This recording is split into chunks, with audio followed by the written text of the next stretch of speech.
Hello and welcome to the All About Pigeons podcast. I'm Phil. I'm Chris. And today we have with us Richard Callas. He's a member of the Shasta Racing Pigeon Club. He's earned his Bachelor of Science and Master of Science degrees from Cal Poly Humboldt, retired senior environmental scientist for the California Department of Fish and Wildlife. Today we're going to talk about vaccinating your birds and specifically vaccinating your pigeons for one-loft races. So thanks for coming on and talking with us today, Richard. Thanks for having me. Can we just get a little bit of background on you and your experiences with pigeons? You know, when I talk to other pigeon flyers, I'm struck sometimes by how remarkably similar our path with pigeons has been, where one way or another, a young person gets exposed to pigeons, gets into high school, discovers the opposite sex and loses interest in pigeons. And then sometimes that's rekindled later in life. And that's pretty much what happened to me. You mentioned that I had a career, with fish and wildlife, and all my life I've been interested in animals, birds and mammals in particular, and caught everyone I could possibly get my hands on. And as I've told some people, I caught a pigeon once, and it was the only animal that I ever caught that would come back. The wild ones that I caught were very anxious to get away from me. So I was pretty enamored with having birds, and I raced pigeons, homing pigeons, as a young teen in the San Francisco Bay Area with the Tamalpais Racing Pigeon Club. And then later, after going through college and having a family, got pigeons again and raced racing now actually with the Shasta Racing Pigeon Club, where I race with a partner there, Ron Schmidt. Have you always vaccinated your birds since you've been raised? Early on, no. Although when I was a boy, I think pox vaccine was readily available, and I remember vaccinating for pox then. I don't know whether paramyxovirus or PMV vaccine was available at that time. I don't remember doing it. And when I got back into birds as an adult, it didn't take very long to be motivated to vaccinate when we had an outbreak occasionally during the race season, and it shut the season down. So I was very motivated to protect my birds just generally, but also so I could continue to racing and along with other members in my club. I'm sorry, can you say that again, please? So the outbreak that came through got everybody that was in the race club? Well, our most recent one did with rotavirus, absolutely. In fact, everyone in the combine's birds became ill after that outbreak, and that outbreak was in 2020, and it was remarkably similar when I've read about what happened in Australia, where one of the early outbreaks of rotavirus was documented. That was back in 2016, I believe. What are you vaccinating for right now? For paramyxovirus, PMV, and rotavirus. And my partner and I, Ron and I, vaccinate for pox occasionally. That's a little tricky, that vaccine, because it's a live vaccine and you want to make sure to vaccinate all your birds when you do it. And periodically we do, but outbreaks of pox where we live are not very common.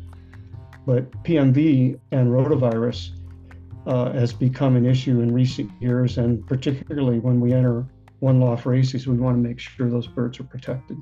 Is that kind of just because it's common to your area, or is that a pretty common thing to be vaccinated? I know PMV is pretty common all over. What often happens is when birds become ill in a loft, pigeon flyers may or may not be able to have them disease adequately identified, either for financial reasons or geographically they don't have a place to send the bird. And so often birds become ill and die, and they may have died from rotavirus, they might have died from something else. A lot of viral infections have remarkably similar symptoms. Birds vomit, they have green diarrhea, they're lethargic, they lose weight and often die. So it's difficult or impossible to tell, in many cases, looking at a bird what it actually has, and the bird needs to be examined by a qualified lab to make a determination like that. Vaccinating birds is a cheap insurance, in my opinion. You're vaccinating the breeders too, yeah? Oh yeah, absolutely. And they're really, you think about it, they're your most valuable birds for a pigeon to become a breeder, at least in our loft. it almost always has to race for a number of years, and it has to race really well to make it into the breeding loft. Can the antibodies be passed to the squabs too, or how does that work? They can, and that's important to be aware of when it comes to vaccinating squabs, because vaccines, and I'm going to stick perhaps to the PMV rotavirus combination vaccine, which is the one that we've been using up here.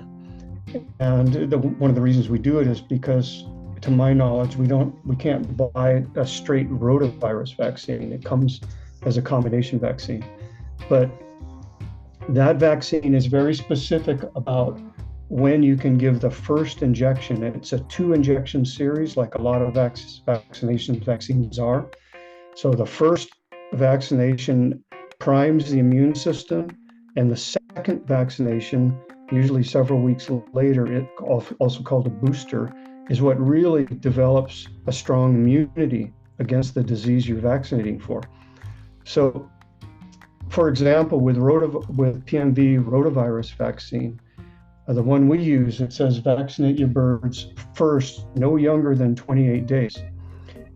If you do it younger than 28 days, and I know some people that do it at 14, and the reason they do that is they want to send their birds when they're fairly young to one-loft races.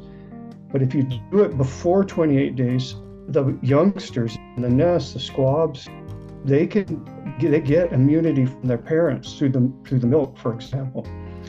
So if you vaccinate your breeders shortly before you put them together, and they raise a youngster, that youngster is going to have some temporary immunity to, say, paramyxovirus or rotavirus. So if you vaccinate them too early, they won't get their immune system primed in the same way the vaccine would. So that's why timing is so critical. And with those ones that come off of it with parents that have been vaccinated, would they just need a booster and then they'll be good? That's a good question. Apparently not. Apparently that immunity they get from the parents is temporary.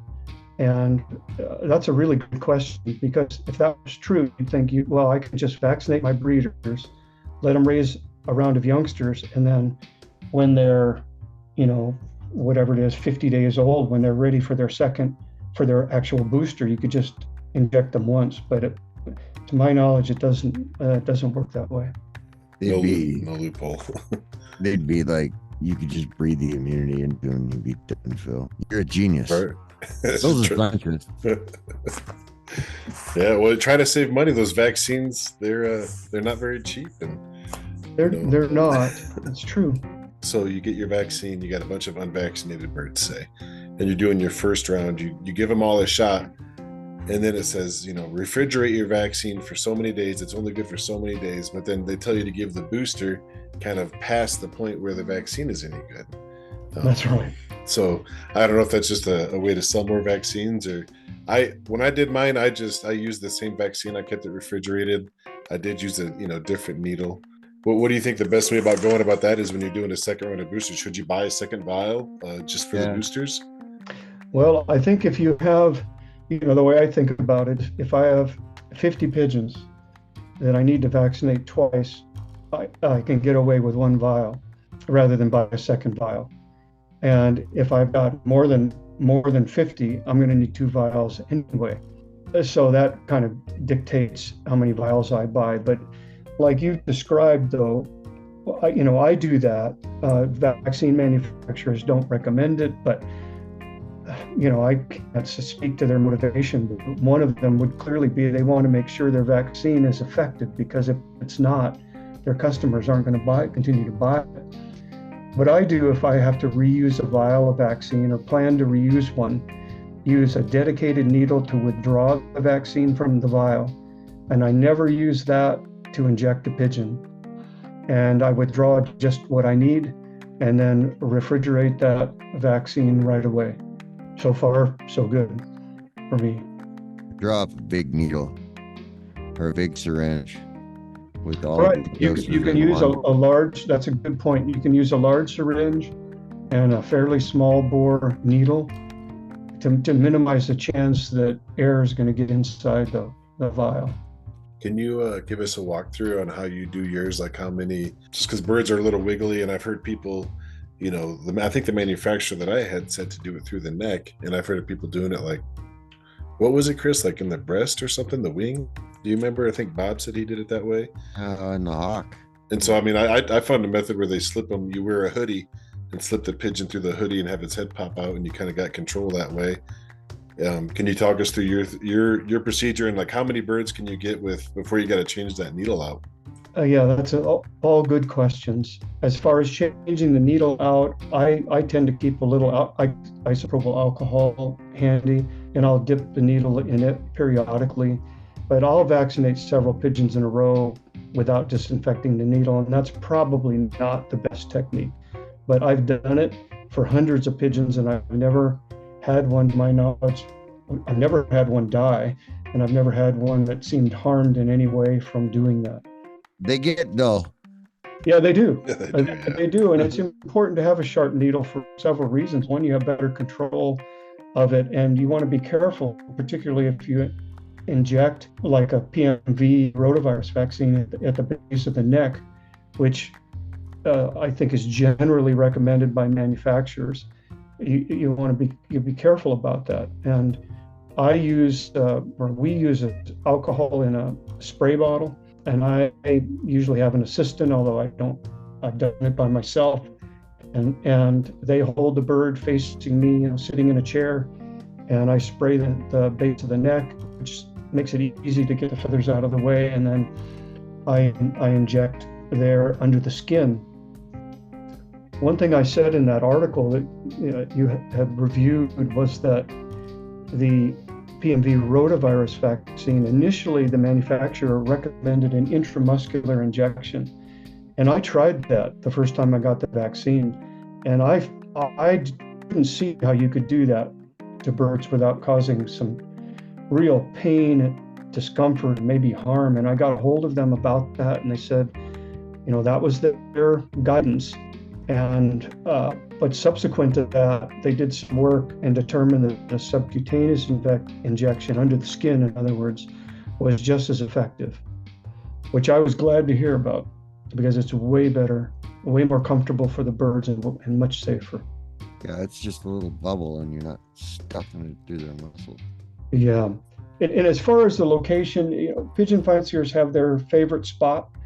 I don't know that it matters very much if it's a subcutaneous injection and it's under the skin in the neck or in a space in the thigh, right at the base of the, almost the groin area of a bird. Some people do that. I don't, but some people I know do. The end of your fingertip, that's a good one too. I can tell you absolutely do not want to inject that vaccine, particularly the oil emulsion, the white, thick vaccine under your skin. You gotta be careful with the needles. Yep, you do. You really do.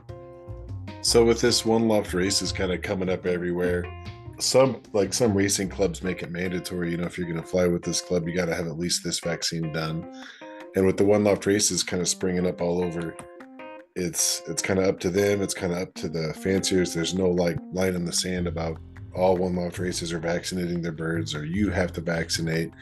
And that's kind of how you were talking about in your article about why it's important to just take care of that on your own. One of the points I tried to make was that I think most of the one loft races that I reviewed, and I looked at, some recent ones that were advertised in the digest, vaccinate for something. And most commonly, it's PMV, or paramyxovirus. Relatively few vaccinate for rotavirus also, and even fewer vaccinate for pox. But the most important thing, I think, and I hope one loft managers will do this, it's quite uncommon for them they'll say, you must vaccinate your birds before you send them. Some will say, birds will be vaccinated upon arrival. There's several issues with that. One, most often they don't say what type of vaccine they're actually using, the manufacturer of it. And after talking with some vaccine manufacturing representatives, they say match the vaccine that if you vaccinate birds at your loft before you send them to a one loft race where they're boosted, make sure you use the same vaccine.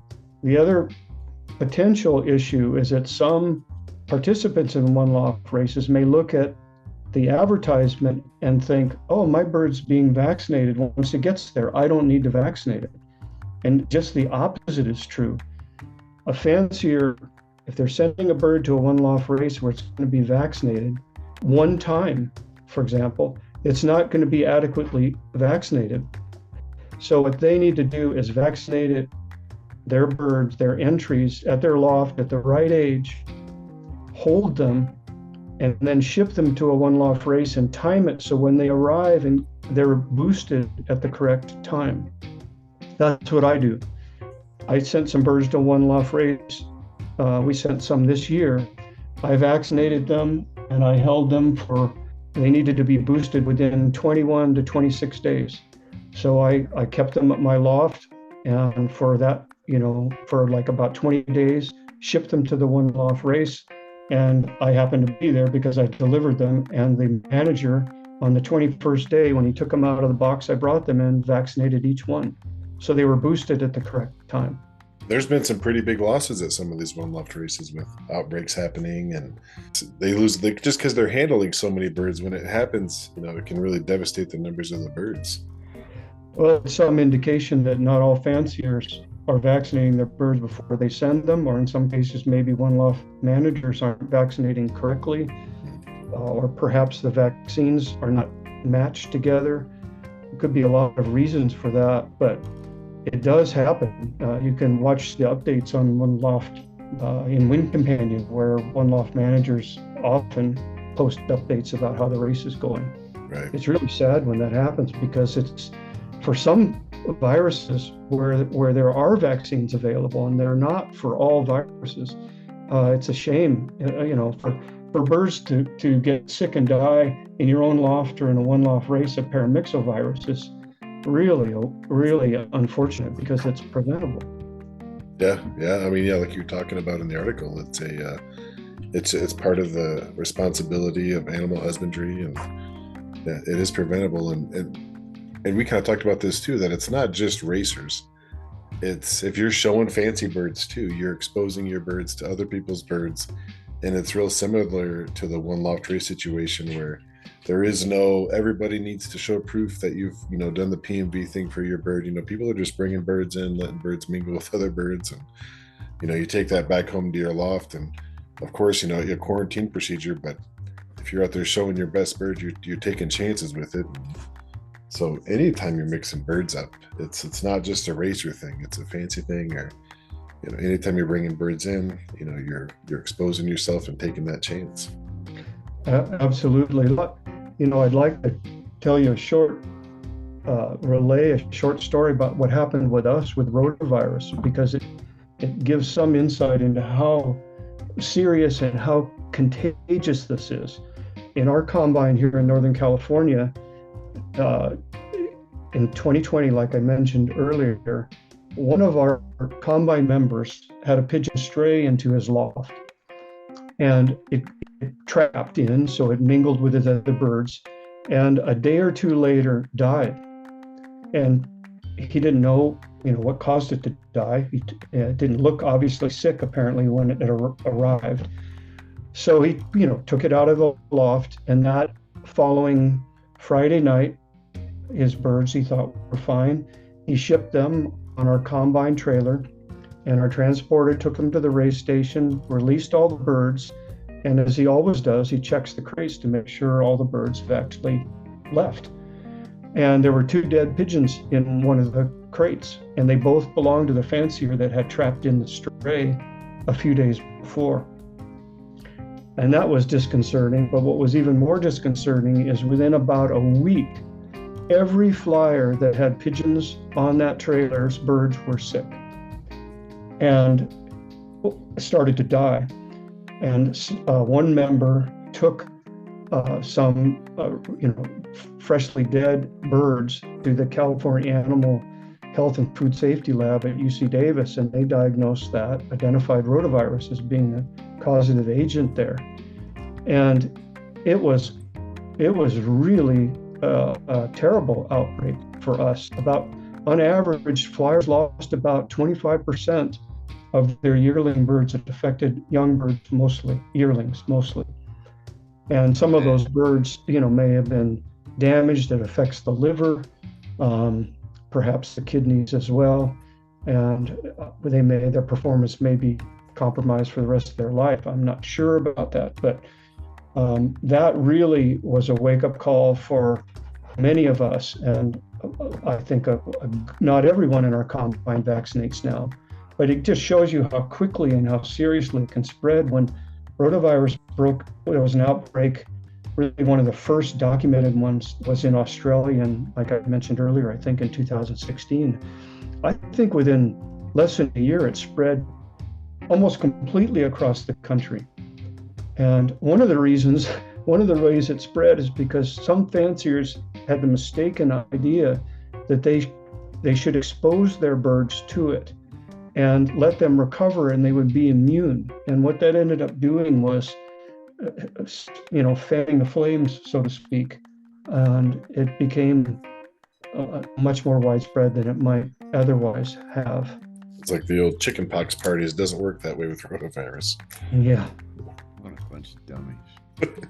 So I wanted to hear more about this too. You said that you ran a little one loft race for your guys' for your racing club.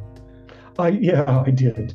Long ago, we were, like a lot of clubs needed to buy new shipping crates for the club, and I was in a spot where I offered to do it, and it was, that's been several decades ago. But one loft races are much more common now. It was just a small race, but I gained a great appreciation from one loft managers because it is a hard job, and like I mentioned, had only a few birds, and I found it to be quite stressful because I was worried about every single pigeon in that loft, and if they looked slightly sick, I was losing sleep. We've played with the idea before about just having, a little one loft race for just a few guys to get. So you actually kind of did it as like a fundraiser for the club.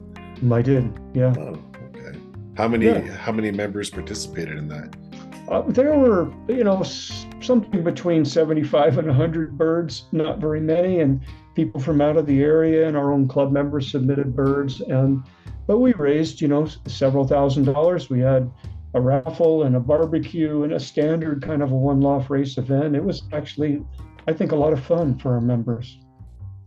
It's interesting. I think a lot of clubs could benefit from something doing like that, doing a little club one loft race that way. That'd be freaking awesome. Right. You got any birds that you're going to be putting in the upcoming one loft races? We don't enter many, but we entered, I think, only 6 this year. So a pretty small effort compared to what, a lot of fanciers do.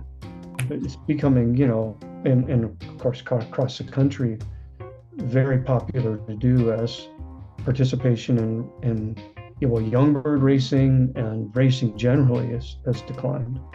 What's the name of the loft you're racing under?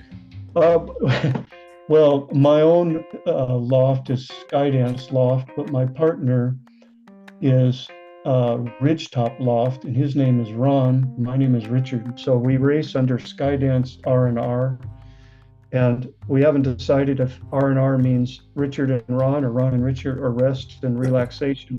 It kind of depends on our mood. Are you in the Apple Cup this year? I am. I'm going to use that. It'll be rollers and racers. There you go. Nice. One thing I was going to throw out there that I've heard some people mention occasionally, if someone gets motivated to vaccinate their birds and they're concerned about avian pox, which is generally doesn't cause mortality, birds to die, but it can certainly make them ill. Some fanciers may recommend or be vaccinating their birds for pox before they send them to a one loft race, and that's something that I believe shouldn't be done, because that virus is a live, attenuated live virus, and if you vaccinate your bird, and as you may know, it causes a small lesion where you prick the skin, and after 6 weeks, I think, or so, that lesion will fall off, and the bird's immune for life, and it's not contagious. But if it has a lesion, it could pass on pox to another bird. So if a fancier vaccinates their birds and ships them off to a one-loft race, when they're infective, they could infect unvaccinated birds there. Unlike rotavirus or PMV, those are killed vaccines. So if you vaccinate your birds and you mix it with unvaccinated birds, they're not going to contract the disease. Oh, okay. So it sheds the virus. All right. That's interesting.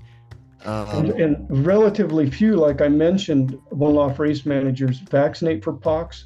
One I talked to, what he does, and I think it's absolutely the right thing to do, he waits till he no longer accepts entries in his race. So he has all the birds there, and he vaccinates every pigeon that was entered in the race for pox. And that's absolutely the way to do it. One cycle. Yeah, that makes sense. One cycle, yeah. Yeah, that makes sense. They're all together there. They're all getting it at the same time. There's no issues with spreading it to an unvaccinated bird. Yeah. Yeah, correct. Just like in your own loft, if you're going to vaccinate for pox, every bird that has never been vaccinated should be vaccinated, because mosquitoes can spread it. Any blood-sucking insect can spread it. They can spread it through physical contact. It can be spread that way also. Yeah, so I guess even in your closed loft setup, if you do one, you got to do them all, huh? That's right. Yeah, I wish that their doses were a little bit smaller. I mean, you could buy more if you needed to, but yeah, sometimes I feel like I always wind up with a little bit left over. And That's okay. That's just an excuse for you to get more pigeons, Phil. Right? Yeah, that's more pigeon. You mentioned, during this talk, one of you mentioned the cost of vaccines, and if you're like me, you have more pigeons than you probably need. And if I trim down on my pigeons, I would save enough money easily to buy all the vaccine I would ever need every year. That's a true story. I've actually given away most of the pigeons I ever vaccinated.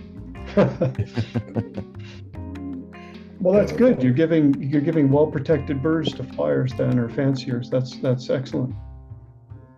Yeah, I always like it when I get a bird that's already vaccinated.